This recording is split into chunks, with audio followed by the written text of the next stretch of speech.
ಇವನೇನೆ ಕೇಳ್ಕೊಂಡೋಗಿ ಮತ್ತೆ ಬರಕ್ ಹೇಳ್ತವನೆ. ಅವ್ನು ಹಿಂದಕ್ಕೆ ಬಂದ್ರೆ ಡೇಂಜರ್.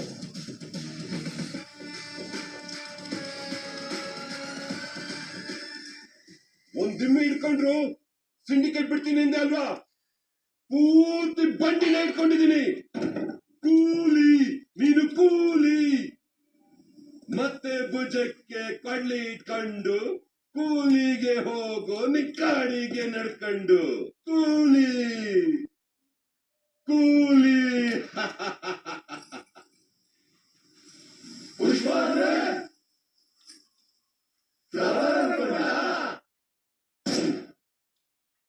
ಫೈರ್ ಅಲ್ವಾ? ಗೊತ್ತು.